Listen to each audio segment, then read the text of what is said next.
Hello, I'm Tara Brabazon. I'm the Dean of Graduate Research at Flinders University, and it's my great pleasure to welcome you to Vlog 17 with an acknowledgement of country. I wish to acknowledge the traditional owners of the lands on which we meet today, elders past and present, and Indigenous students and colleagues who share this digital or this analogue space. Today, this very special vlog shares the research, shares the journey of one of our Flinders PhD students who is just about to finish, Maree Meredith.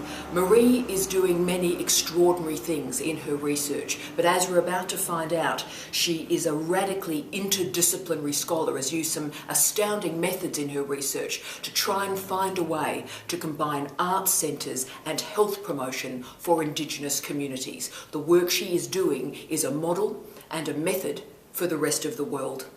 Now, as you may know, the motto, the mantra of the Office of Graduate Research is excellence with social justice. And both these paradigms, excellence and social justice, are found in Maree's work. Let's go share some of it with her. You ready? Yes, I'm ready. Let's do this. Hello everyone, we're back again, and it's my great pleasure to introduce Maree Meredith. She is amazing. She is our first student to feature on a vlog, and you're about to find out why she's the first student to feature in our vlogs. And she's just about to finish, and she's delivering her final presentation This Friday. on Friday. How do you feel about it? Yes, I feel okay actually. I just had my last supervision, so yeah, we're leading into the home stretch now. So It's unbelievable, but we won't talk about the home stretch right now. I'll start, if I can, at the beginning, darling one. Yeah. And this is back 3 years, if you like. What drew you to think about, you know what, I'm going to enrol in a PhD? It's a huge decision. How did you make that decision? I was at the Australian National University completing a Masters, so a Masters in Applied Anthropology and Participatory Development. Wow. And I specialised in Indigenous policy. And then Flinders University had advertised for a scholarship, so I was on my last paper of my Masters, saw the advertisement and applied, and voila, signed up for a PhD. And you actually visited the campus first, didn't you? When you looked like you were maybe going to apply for that scholarship, you decided to come first? Well, I came to the university for the interview. So I came with my mum and my daughter, and yeah, came to the campus and did the interview and was Successful? Yeah. So that was in 2011, and I signed up for the PhD 2012. So. And we are so incredibly lucky that you did. It's been a remarkable journey. And let's get into the thesis itself, because it's working in an area that I think is transformative, not only for this country, but I think for the planet. It's a model for how we'll think about this type of radical interdisciplinary work in future. So you looked at health promotion in arts centres in the APY lands. So for our international viewers, for our international viewers, could you talk a little bit about why this place is so special, is so extraordinary, and what other Indigenous communities, and when we study those Indigenous communities around the world, what we can learn from your research? I worked in the APY lands, which is the Anangu, Pitjantjatjara, Yankunytjatjara lands in northwest South Australia. Yes. And I worked across various art centres, so 4 art centres, and looking at the health promotion benefits of the art centres. So looking at how art centres keep Aboriginal people healthy holistically, so but looking at their practice, so their art as health promotion through the art centres and through the arts. So. And that is extraordinary. It has so much potential and capacity for Indigenous communities, but you'd also think beyond Indigenous communities as well. I think this is a remarkable model, the art centre model. I think there needs to be more focus, more support with the art centres, because they're not only a place where Indigenous people like to come and do art, but there's so many other spin-offs that the art centre provides. So, you know, through the social services, through having the ability to access resources outside of the community is really important because we're talking about very remote communities. So. And the remote bit of this story, I think, becomes increasingly important. This isn't just rural or regional. This is a highly remote community with particular challenges and profound strengths as well. So I think there's a lot we can learn from this. And I did want to talk about methods with you. You've talked about your background in anthropology, which I think is incredibly important. But I think, and please correct me, did you use ethnography to understand and to study and interpret this community? And what are the particular challenges in the use of ethnography when working with Indigenous men and women and Indigenous communities? So my research is an ethnographic account, and really important, the component of ethnography is the observation and the ability to observe in the location, in the art centres. So the observation is the basis of my field notes. So this is where I start to develop the narrative, so to speak, the narrative of the thesis. And those observations were absolutely key to me drawing out some of the nuances of art centres and the getting the story right, bringing the people's voice into the thesis has been really important. So those field notes were really crucial in developing and putting the story together. Yeah, and when we've talked about it too, you often, in such an evocative fashion, discuss the role of silence, the importance of you as the ethnographer sitting and being quiet and waiting for your participants to engage you in some form. Did the silence and that quietness matter? I think really early on in the piece, when you're going into the field, it's so important just to sit and listen and to get a feel for the ebb and flow of the communities. Yeah. And being silent is so important for protocol as well.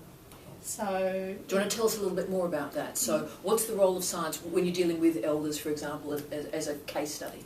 I think with my research, for instance, it was important to be invited and to negotiate your position in the field with people.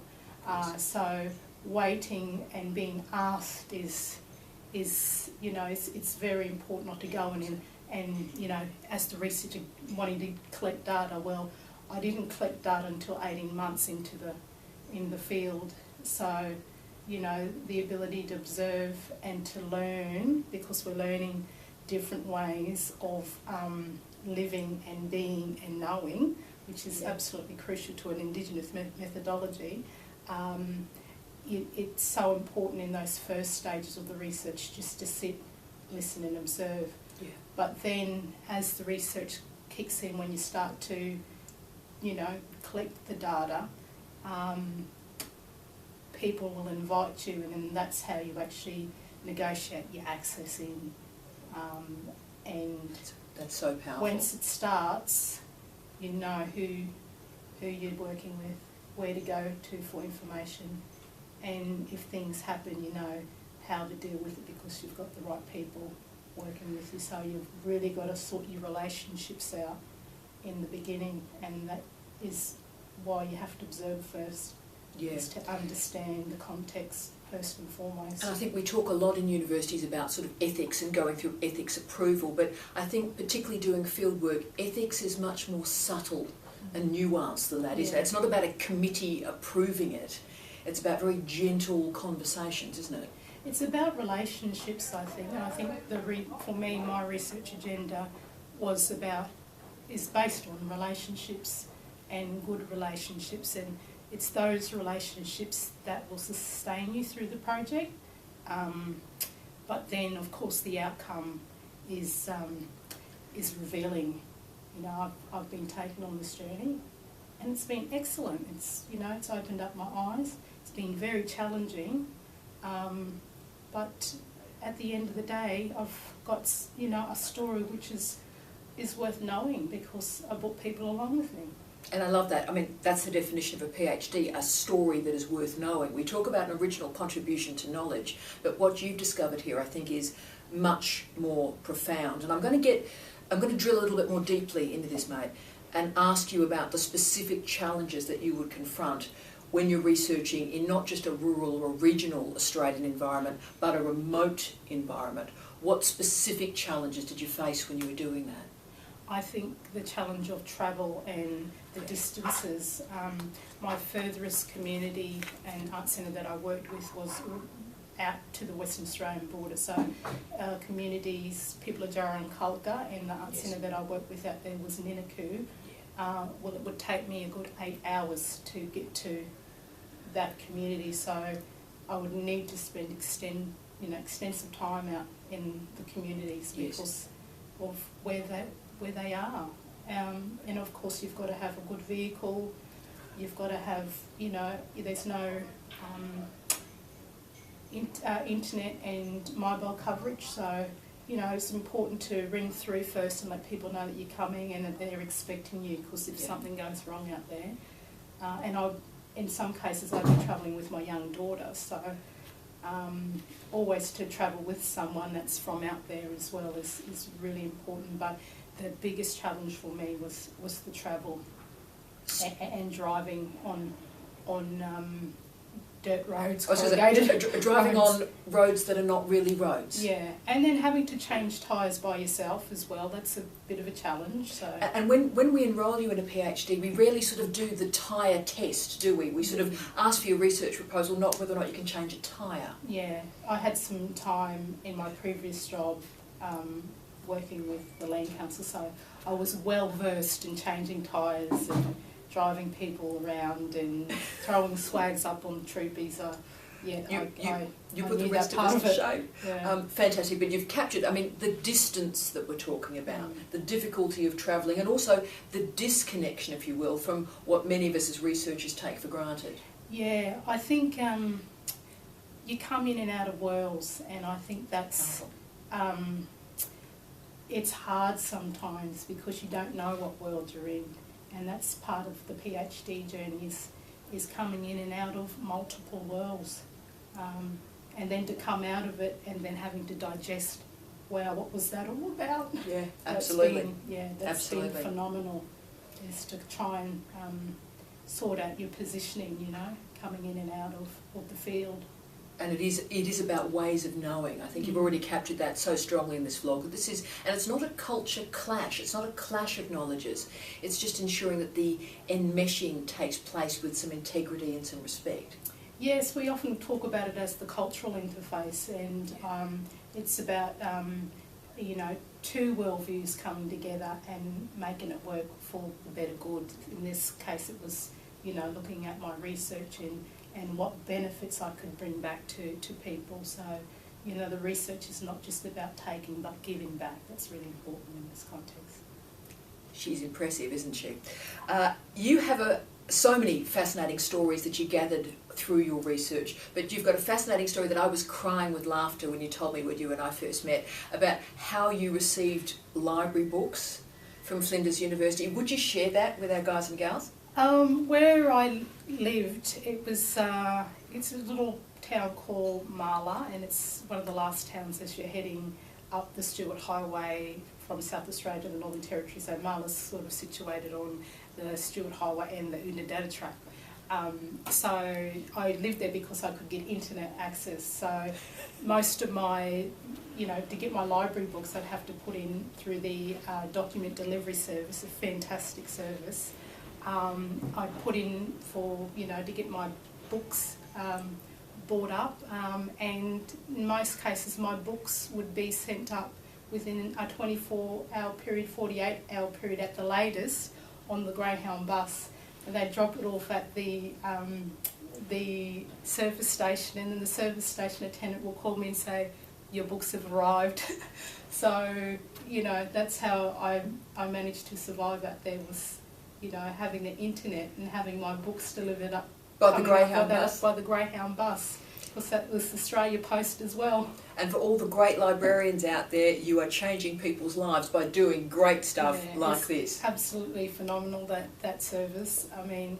It was fantastic, and I would have possibly 6 books at a time, and sometimes they would even be delivered at my doorstep, so I was pretty lucky.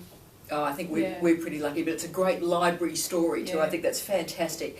Now, there's a lot of people who will watch this program. Yes, it's all geared for our students at Flinders University, but a lot of people around the world watch these vlogs as well. So for men and women who are out there, perhaps in a rural, regional or remote environment, what would you say to them going, can I do a PhD? What advice would you give to those men and women who want to do a PhD but they're in a remote location?